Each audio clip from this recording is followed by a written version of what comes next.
All right, hello everyone and welcome to this new Arturia workshop. I hope everyone is doing well. Today is a bit special because maybe some of you have noticed, because we already announced it, it's a new product announcement, which is the software recreation of the Oberheim OBXA. First, let me introduce myself.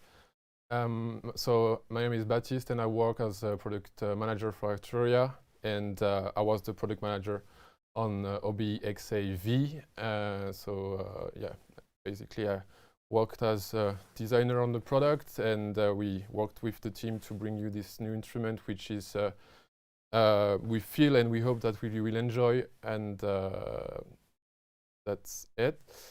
On this workshop we will do different sections, which are first my colleague Pierre, that you already seen on another workshop. We will play you some presets to show you the sound, because that's the more interesting for you guys. So we're gonna start with that.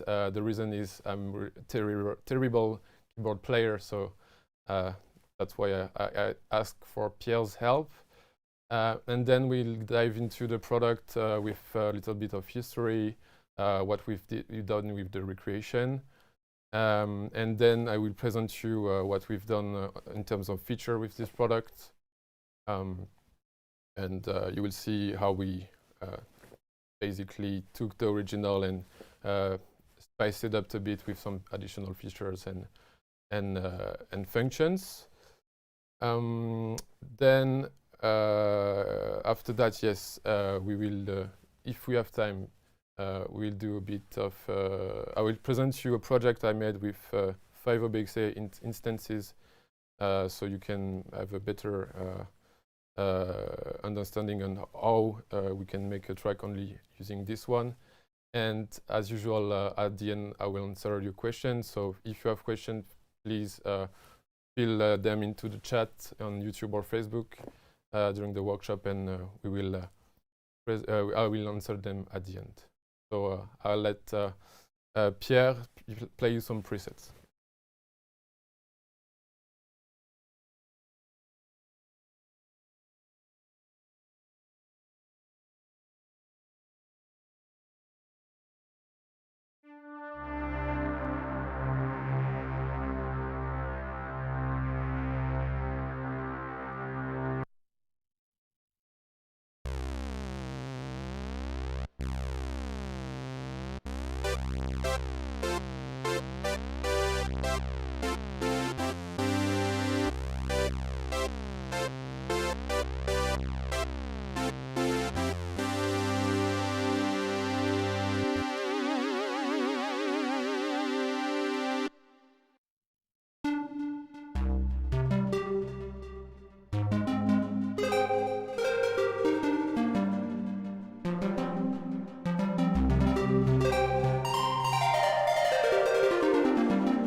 Right. Thank you, Pierre, for that. Okay, so first, yes, a little bit of history. So the Oberheim OBXA is a synthesizer which was released in 1980, which is the successor of the OBX and the predecessor of the OB8, which are the three Oberheim OB synth series. Why did we choose to do the OBXA? The reason is that first, it was one of the most requested synths for us to model in the V collection. And then why OBXA and not OBX or OB8? Actually, our favorite is OBXA, but that's the reason why we use this base as the base of the product. But we borrowed some feature from the OBX, for example, and some feature from the OB8. So it kind of is the mix of the three synthesizers. Yes, and then building on that, we added some advanced feature like we usually do on our synths to make you go beyond the original synthesis voice and allow you to do more modern production ready presets and tracks with that. Yes, a little word on the technique we use to model this synth. So it's based on our latest technology of modelization that we used on, for example, the Buchla Isolv and the SynthTV, which is that we model each electronical component individually as mathematical models. And basically, you have a virtual OBXA circuitry which runs inside the software, which allows us to make a really convincing recreation, I think, and I hope you will do as well. Yes, a little word on downside of that. I want to mention it because you will see when you try it, is that it requires some CPU usage, but it's decent compared to what you will find in the competitor products. All right, so now we're gonna dive into the product, and I'm gonna show you a bit what we've done with this product. Okay, so first, here is the basic structure of V collection instrument, which is the same among all instruments, which is that we do a hardware recreation of the interface, which basically contains all the original features from the instrument, some additional as well, but we try to keep the same feature set, I'll say, of the original on this hardware view. And then you can open here a little screen, which is the advanced panel.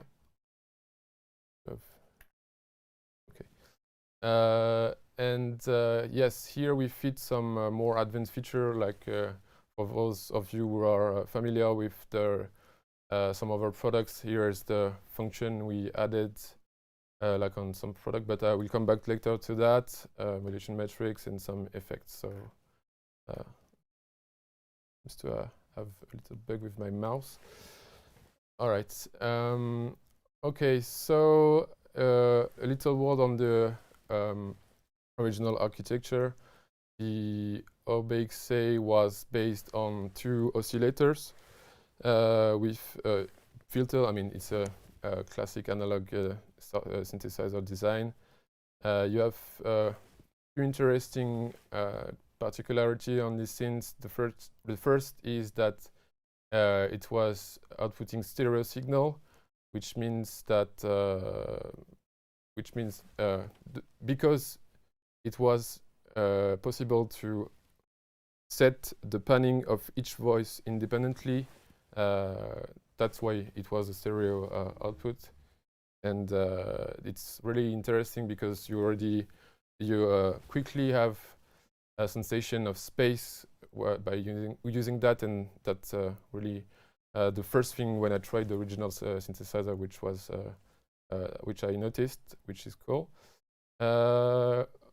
Something interesting on this one as well is that you have a chord mode, which is the way that which allows you to play chords with a single note. Yeah, I think that's it for the noticeable feature from the original instrument. I mean, after that you have classic analog synth features as well, like portamento, vibrato, and LFO, but we are gonna see this in more detail. So first, let me load a blank patch here, and I wanna detail you a bit what we have here on the oscillator section. So as I said, you have 2 oscillators with you can select the waveform that you use on each one. So now we only have oscillator 1, which is running, and you have the choice between sawtooth, square, and if I deselect the two, you have a triangle wave, and this was not present on the original, but on your B8 you can as well select both of them to play at the same time. You create richer sounds like that. Yeah, so the 2 oscillators share the same architecture, so you will find the same waveforms here. On oscillator 2, you can obviously detune the oscillators, and then you have something interesting that was not present on the original OBXA, and actually was not in that format in the other one, which is the OB8, and which is the one where we took this feature, which is the cross modulation. And the cross modulation basically is frequency modulation. So we gonna modulate the first oscillator with frequency with the second one output. So let's hear how it sounds.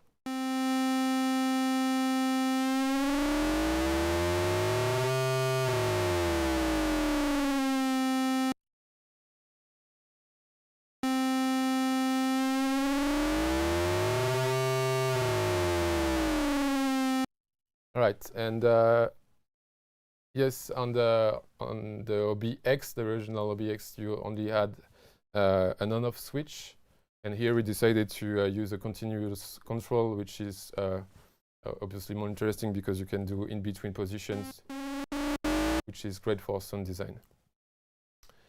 All right, and then you have yes, something interesting here, but we'll see that after when we move to the other section, because it's interesting when it's modulated.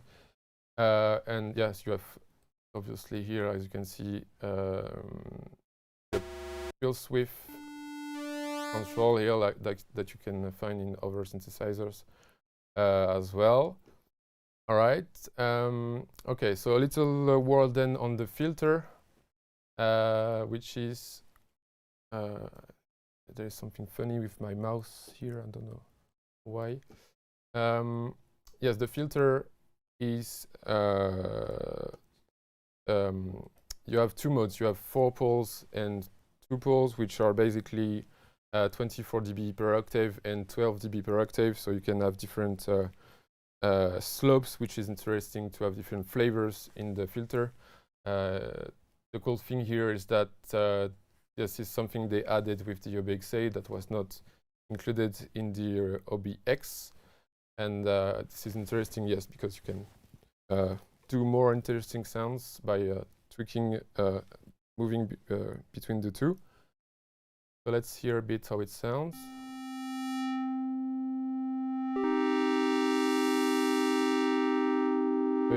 Here's the 2 poles.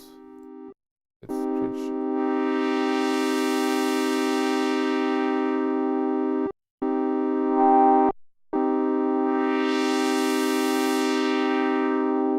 Really cool and creepy filter. We really like it a lot. And here is the 4 poles. I'm gonna decrease the resonance here, and I'll explain you why.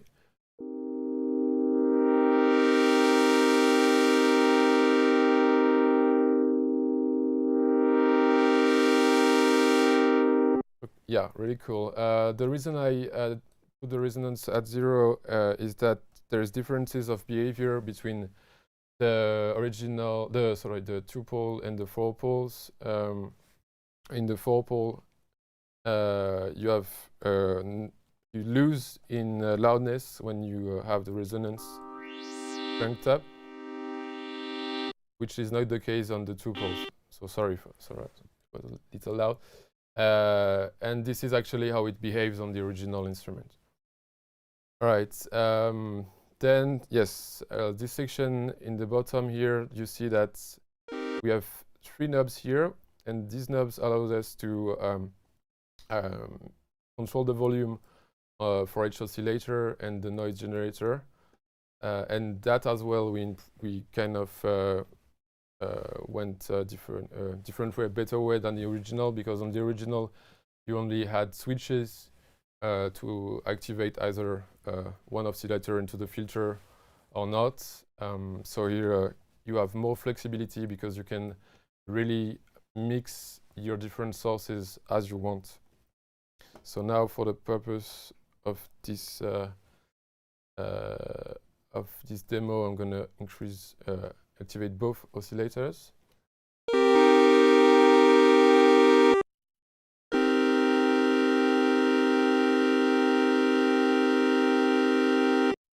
Okay, and then maybe you have noticed here that this mode knob, which is the amount of ADSR envelope we can apply to the filter. And yes, one interesting thing here, which is a bit different than the other synthesizers, and that caught our attention at the beginning, is that if you have the modulation knob at 0, you can't reach the full spectrum with the frequency knob, with the cutoff knob. And if you see maybe here the tooltip, which is 13 kilohertz. If you want to go above this value, you have to increase it with the mode, the amount of envelope here, and with the sustain. So here you can hear that. Yeah. And yes, I mean that's basic ADSR envelope, so I can do.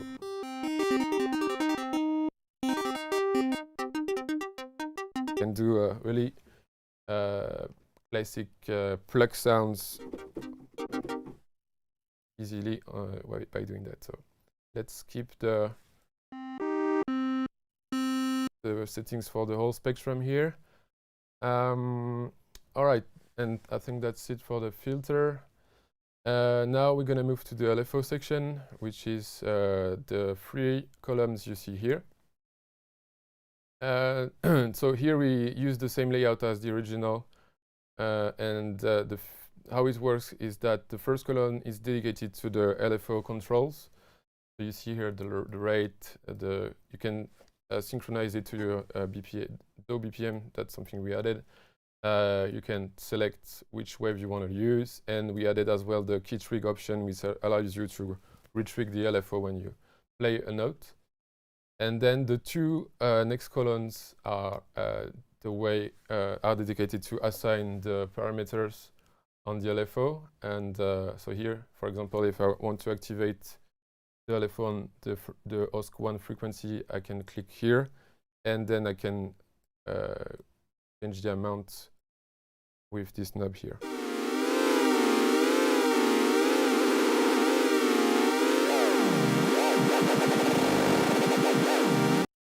Okay, and then the third column is the same behavior. You have different destinations that you can activate, and you have a shared amount modulation amount knob here. Okay, now we're gonna move to this section, which is the voice session. Actually, that's where we took some liberty, I must say, and you will see that we introduced a really interesting feature here on this synthesizer. So first, you have the unison, which was available on the original. Let me just deactivate. So for those of you who don't know how a unison works, it's basically stacking different voices one on each other, and when you play a note, you have actually maybe 8, or depends on what you selected here. Here it's 8 voices, so 8 OBXA voices that are playing on the same time when you play one note. And yes, so as I said at the beginning, this was a stereo, this synth was outputting stereo a signal, and I said that you could detune the panning of each voice, and that's what you can do here with this little trimmer in this trapdoor here. So if I just modify some values randomly here, and I play a chord, and sorry, I need to increase this knob, so pay attention now to the sound when I will increase this knob here. I recommend to use headphones or speakers, because maybe on your smartphone you won't hear a difference, because most of smartphone speakers are mono, but let's hear it.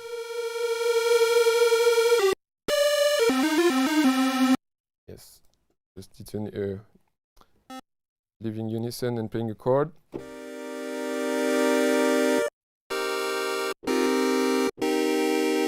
So here is without, here is with. Okay, so this was the stereo feature that was included on the original, as I said, but the really exciting feature that we added on our side, and I'm really glad to present you right now, is the stereo spread mode. So I can just activate it by clicking here, and now you see that we have different controls that appear in the bottom here, a bit similar than the one we saw just before. And how it works is that this feature basically duplicate the oscillators for each channel, left or right in stereo. So duplicates each oscillator and each filter, and the filter, sorry. So you basically have twice the voice which is running. And the interesting thing here is that we can create some offsets in some parameters for those modules, which will create a really huge impression of wide and huge sound in the stereo space. So let's hear it. So first I'm gonna move a bit the controls here, otherwise we won't hear that much effect. So here I'm moving the oscillator section trimmer, stereo trimmer, so the more I go from the center, the more we will hear the effect, and the filter here is the same. and I'm just going to increase slowly the knob so you can hear the effect. I want to specify here that we just have the hardware voice running right now. There is no effect included, so let's do it.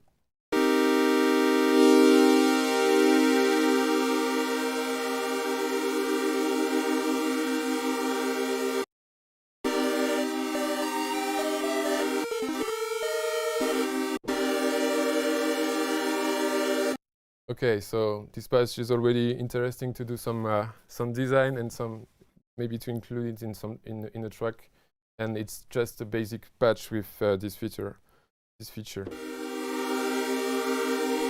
You might maybe recognize the kind of effect that the chorus produces, but here it's I must say more interesting because it's happening at the voice level, and we can control in detail what is stereo spread done, or not. If I just want the oscillator to be stereo, I can do that.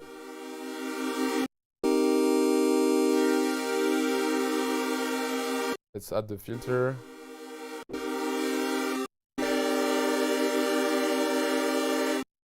Okay. One interesting thing here as well is the two knobs on the right you will see here, which are labeled movement, and what it does is that it allows us to modulate a bit the stereo effect inside the filter and the oscillator. Let's just hear what it does.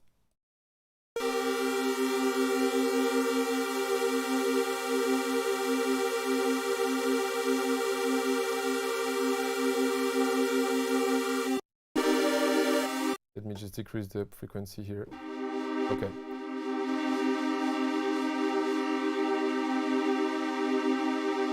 So here I'm controlling the rate at which the modulation is applied, and when applied very slowly, it's really interesting because it creates a hardly noticeable effect, but that you still have the impression of the sound moving.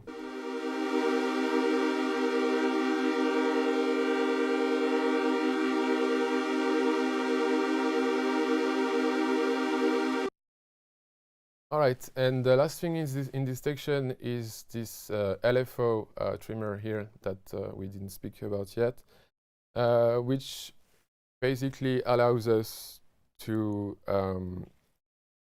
duplicate the LFO on the left and right channel as well, and we can control actually the phase of both LFO on each channel. If the phase is at 0, we will only hear one LFO, but we can create some kind of ping-pong effect, which is really interesting, and we can do in-between positions as well. So let's hear how it sounds. I'm gonna assign back this destination here on the OS1 frequency, and let me just remove the movement so you only hear the LFO.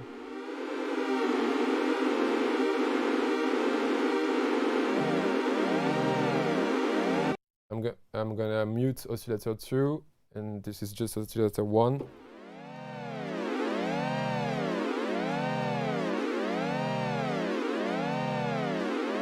Okay, so that's a bit extreme, but in between position can be interesting. Let's just actually modulate the filter frequency instead of the OS1 frequency.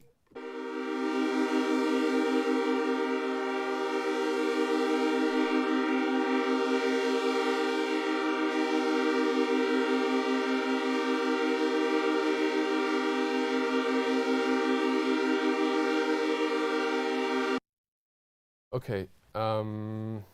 Yes, one thing I wanted to mention as well here is that to me and maybe to some of you, the classic OBXA sound, at least some sound that we've heard in some tracks, or which is quite noticeable, is that you have and sample and hold as a waveform in the LFO, and when you apply it to the filter cutoff, it's very particular. So let's hear it.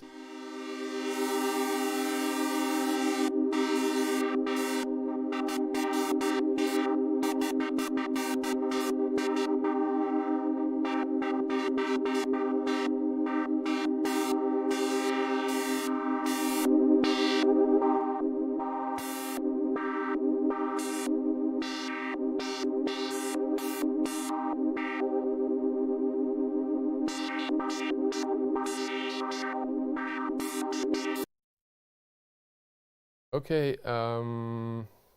Yes, and I will go quickly on the remaining features, but that's the kind of feature that you can find on the easily on other synthesizers. So we have an arpeggiator here. Let me just assign that.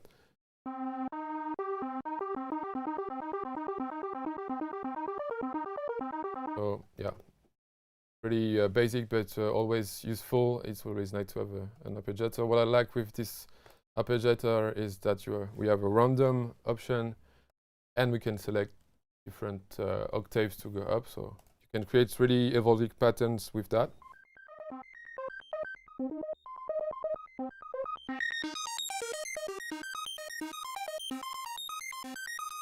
All right, then you have a portamento. The thing a little bit different here is that on the original BXA and on our recreation, it's a polyphonic portamento. So when you will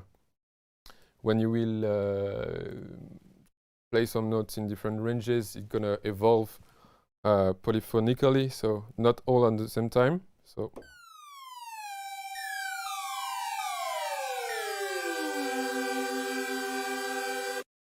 I hope you've heard the effect. And then we have a vibrator, which basically modulates the frequency of the oscillator. And the interesting thing here is that you can select whether this applies to OSC1 or oscillator 1 or oscillator 2. So you can modulate the pitch of the first oscillator without affecting the second one.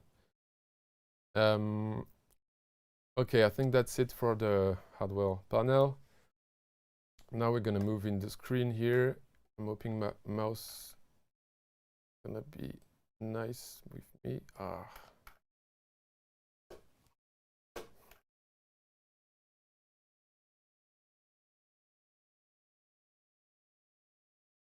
No, sorry about that. Maybe I can resize the software like that. I hope you can see that maybe into no. Okay, so let's just go with this size. And by the way, yes, for those of you who don't know, our interfaces on all Modulation instruments are resizable. So if you have a Retina display or a very old MacBook 13-inch, you will be able to have a clear representation of the instrument, which is cool. Okay, so yes, as I said in the beginning, we have here the functions that we have on some of our products.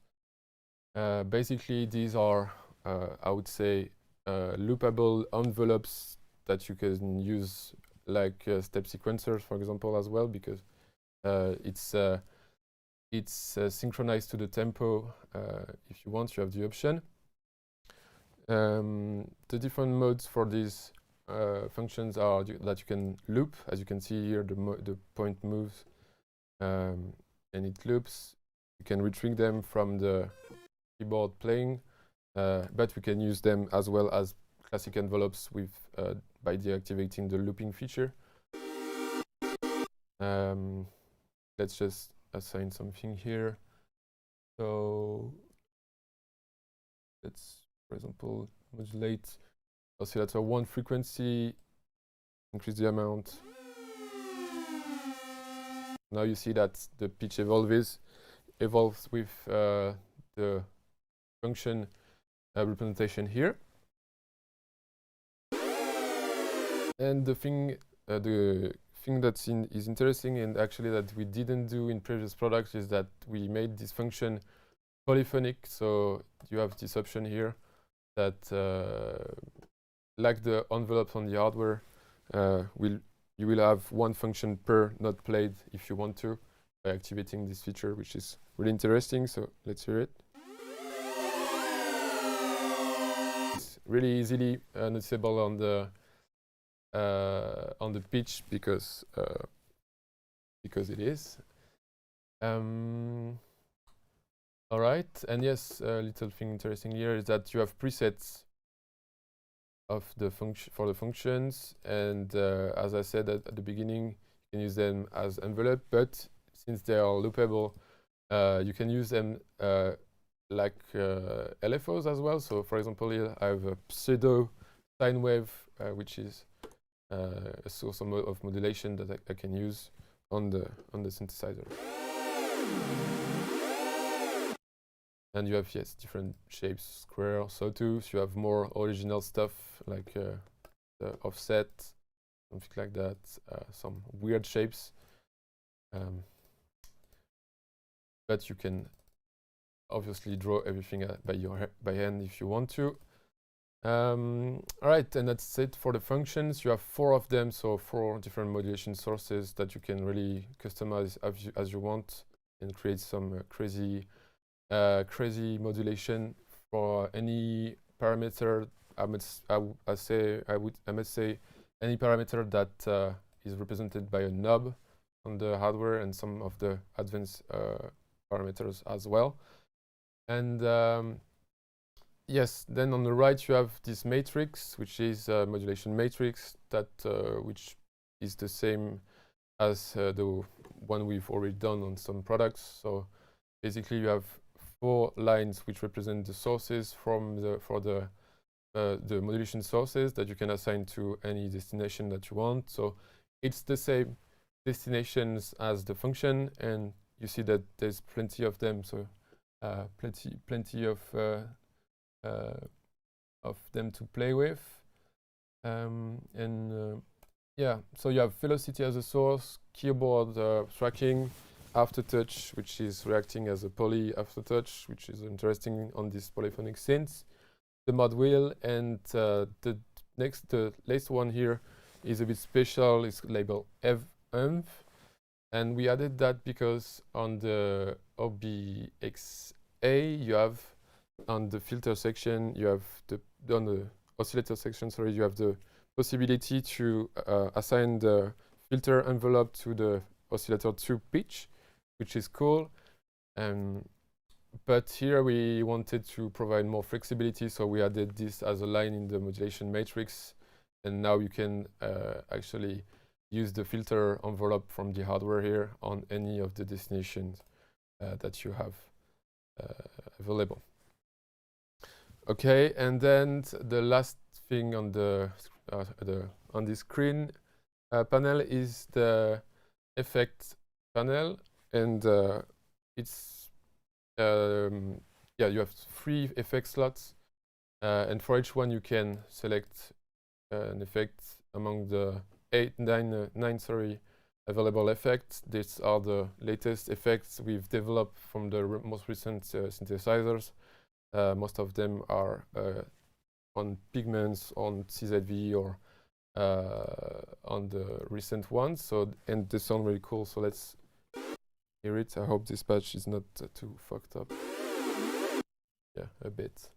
Let's actually put a new preset. And because I really love the feature, let's apply some stereo spread. And as I said, yes, in the beginning here, there is no effect applied. The stereo signal here is just the stereo spread function, and we can add a bit of reverb here.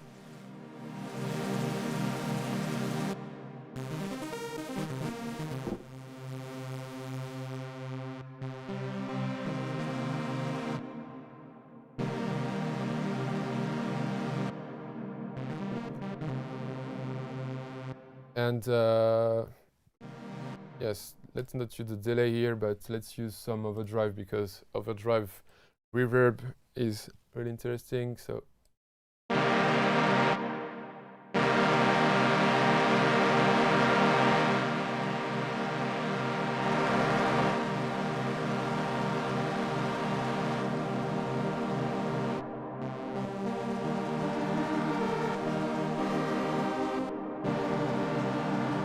yeah.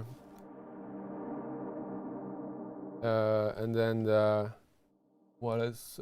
Maybe a phaser.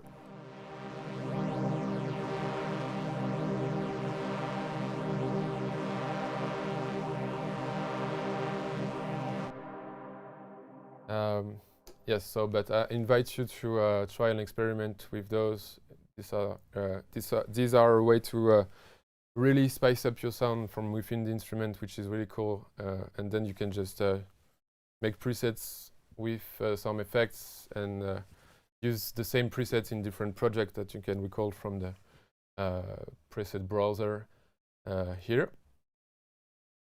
And I think that's it. Yes, the last thing I didn't mention here, that you can route the effects either in series, so it goes from effect 1 to effect 3. Here is the series, or in parallel, so you can, they are processed each on individually, and they are summed up, mixed at the end. All right, I think that's it for the overview of the product.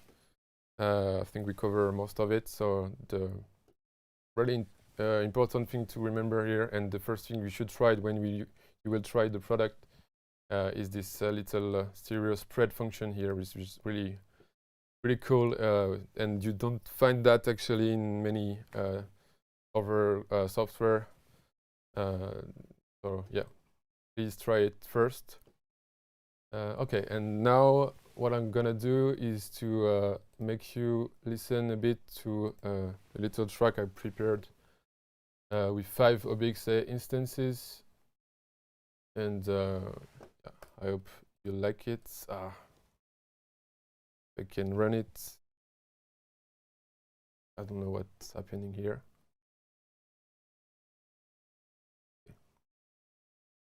So okay, let's go.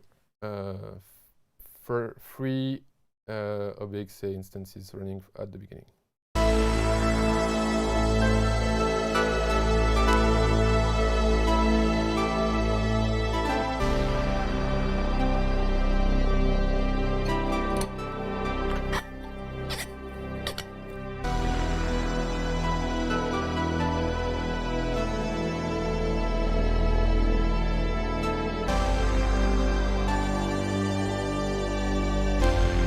I'm adding another track.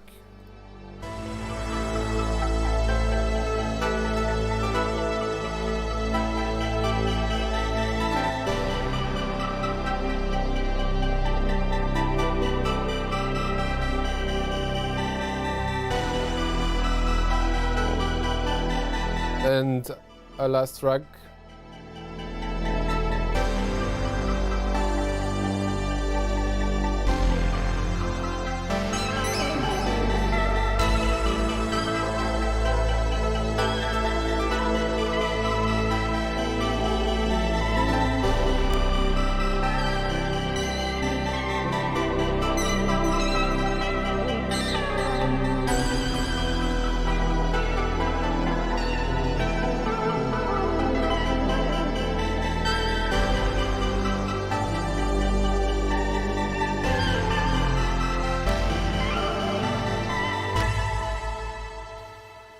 Okay, so that was 5 OBXA instances running to do this little patch here.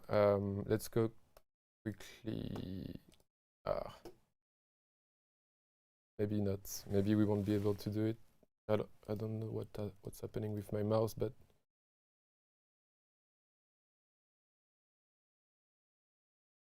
maybe I should try to unplug and plug it back. Maybe it will work. Otherwise, we will have to stop the demonstration here.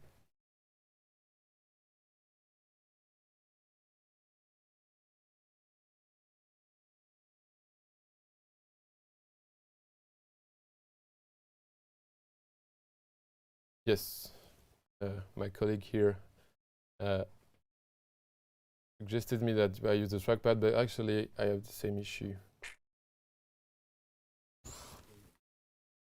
Okay, I found it. Can you? Yes, so we found the issue. That's funny. For those of you who watch the show Silicon Valley, you will find you will understand the reference here. The headphones that Pierre used to do the demonstration was lying on the keyboard of my external keyboard, and there was a key which was pressed constantly, so that's why the mouse was not working well. and in the show they actually delete a whole database of content, which is way worse than that. All right, that was for the little anecdote, but we can continue here. So we're gonna just solo individually the OBXAV instances and hear how they all sound. So the first one is playing some pads with some notes. Yeah, let's hear it.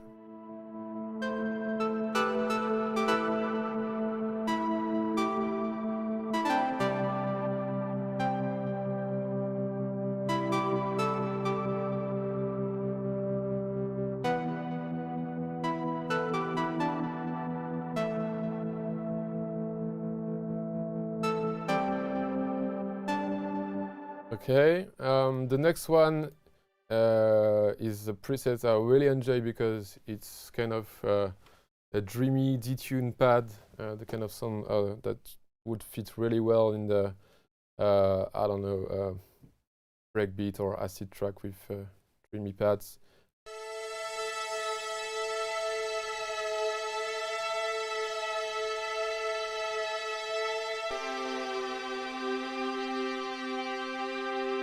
Right. One thing I didn't mention, but all the presets in the 5 instances here are factory preset that you will find in the instrument. I didn't do any modification on them. Then you have the bass, which is really cool because as someone born in the 90s, this reminds me of the PlayStation opening sound, the bass sound that you hear in that.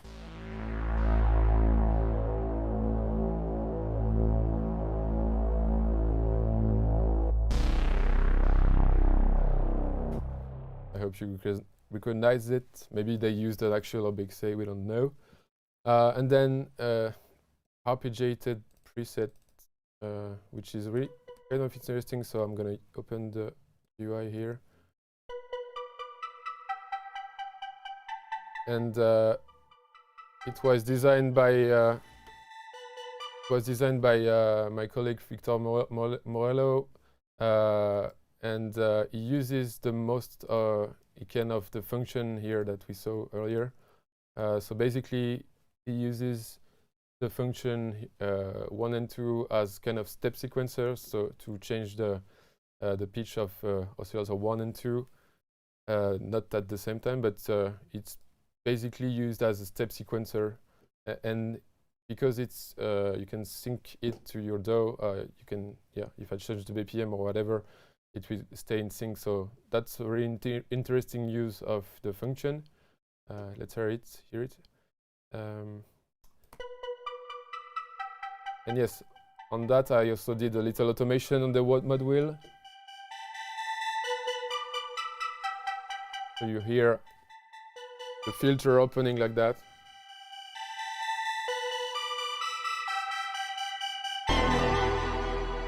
Okay, and the last instance is a preset I designed personally, which is in the bank, and I tried to get the most of the little addition we did in the software. And first, yes, let's hear it.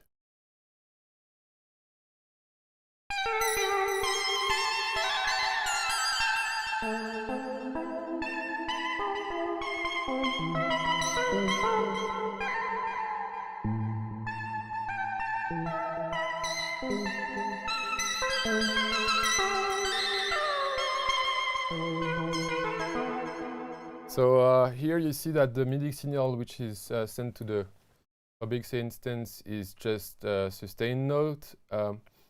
And yes, what I did here is that I used the Arpeggiator and I modulated the rate of the Arpeggiator, so you can hear that it's moving differently each time, and we'll see why right after that. And as I said before, the thing interesting here with the Arpeggiator is that you can set it to random mode, which basically will output any note on the chord that you're playing on your keyboard randomly, and as mixed up as these notes transposed to up to 4 octaves as well here. And yes, here you see on the function 1 that I modulated the rate of the arpeggiator. So when it moves here, for example, if here it's at the maximum, it will create more faster arpeggiated sound. And the cool thing I did here, I had fun to do here, is that I mapped the keyboard tracking on the function 1 length. So the higher the note is, the faster the function 1 will play. And what did I do? Yes.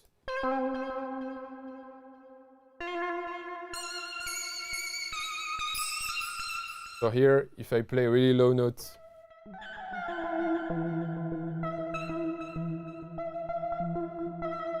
you hear that it's evolving, but not as fast as if I play a quite high note.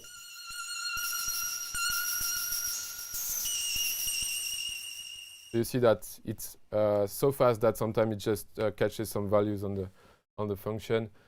So yeah, that was a way to create some randomization on the patch. And yes, I tried to do some kind of generative inspired stuff. So each pattern you can, there is actually no pattern in the sound, and it will sound differently each time.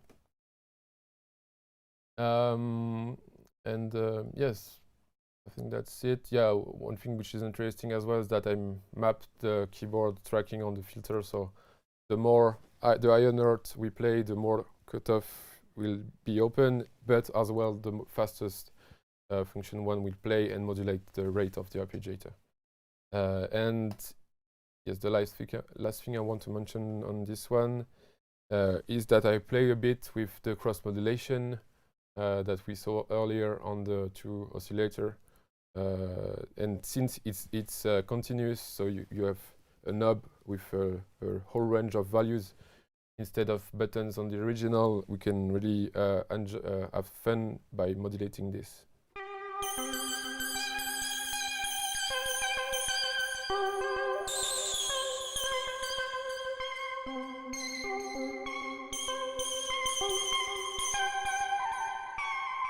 It's very subtle, but it can create some, so add some detuning sometimes, and yeah, that's fun.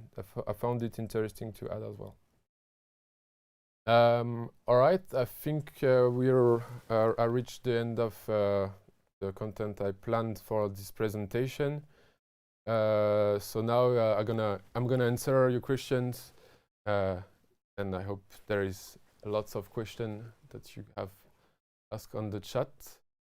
So yes, first I have a reminder that we do a special pricing on this product, which is running until June 9th, which is that if so the price of the product is €199 or dollars, but for the launch offer you can get it at $149. And if you are an Arturia customer, being maybe hardware or the V collection or any Arturia product, you can benefit from a price of €99 and dollars. And the last price, because we love you guys, the V collection 7 users can get this software for €49 dollars.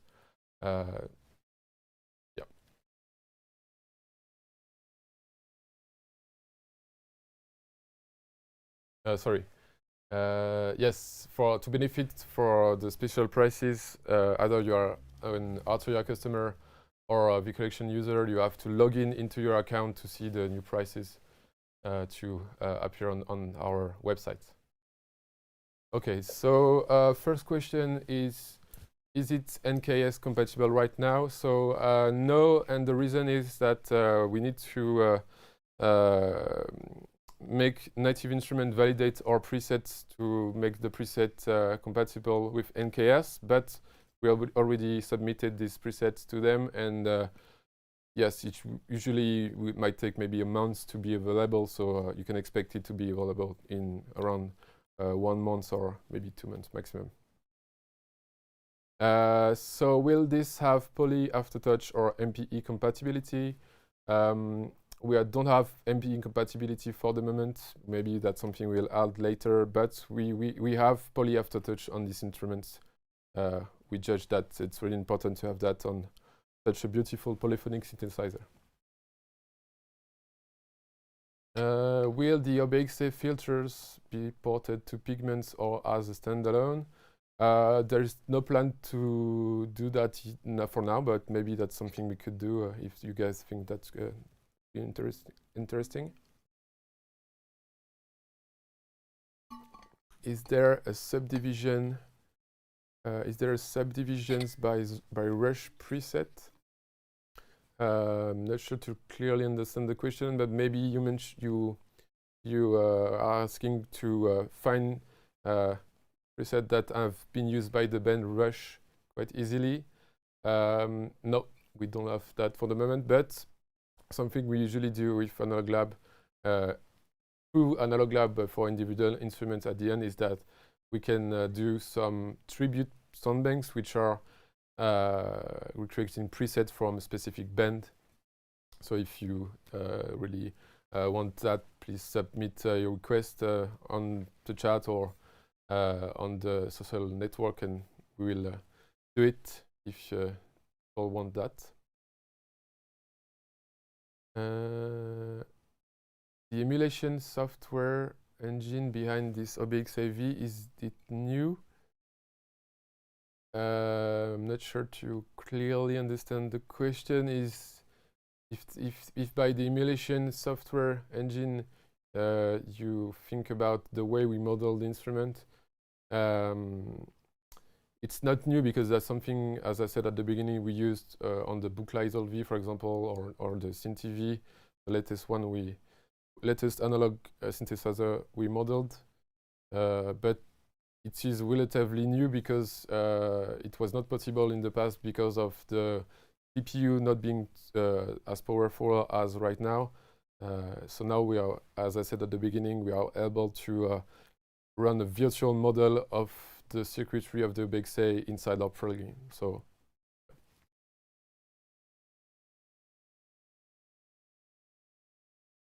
okay, I think that's it. You have a last question, it's the moment to post it. Otherwise, we will end here. The last thing I want to mention as well is that we will include OBXAV in the next iteration of the V collection, which will be V collection 8. And of course, if you buy the OBXAV now, you will have a special price on the V collection 8 when it will be released. Can you finish by replaying a bit of your track? Yes, let's do that. All right, so thank you, everybody. I hope this has been instructive, and sorry, this has given you the will to try the software and yeah, continue to make great music, and see you in a bit. Thank you.